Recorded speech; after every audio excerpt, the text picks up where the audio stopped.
when I go in, I start on the far left, right? And then as I start to see the curb, the beginning of the curb on the inside, I start to angle in towards it, okay?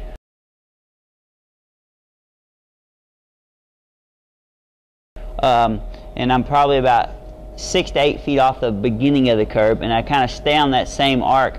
And then as I can see the second part of the curb, because it makes a square, right?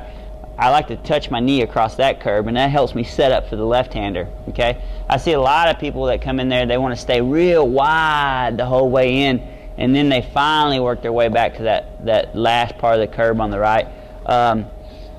The problem with that is you make the corner really big by doing that, and then the next thing is too is like you get in there and you've kind of got your braking done, so then you just basically have to coast all the way through the corner when you do it like that.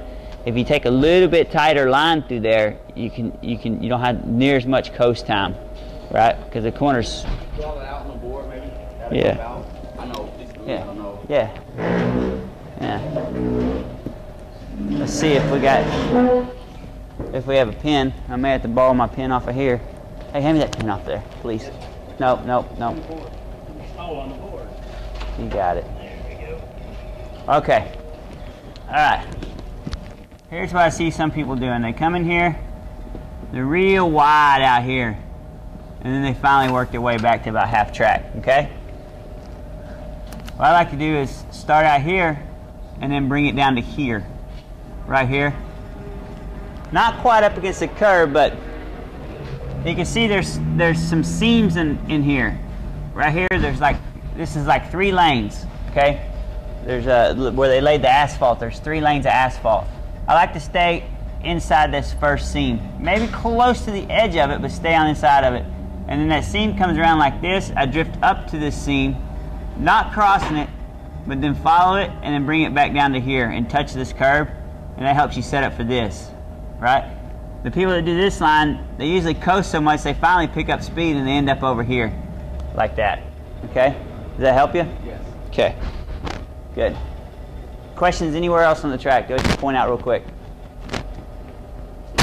Continue on. I guess somebody else on the project. All right. So we know that's the wrong line there. But as we come through here, I drift back about mid-track, not over here, because that's a waste of time, right? About mid-track, that way you kind of make this corner as big as possible, right? You don't want to drift wide in the middle here either, because it's real rough and slick, okay? So as close to this curb as you can get through here, the better off you are. All right, so about mid-track, and then hug this curb right here all the way down to about right there. That way when you flick back, you kind of set up for this little spot right here. A lot of people, they do this number, and then they're over here, and then they're over here, like that. That's wrong, okay?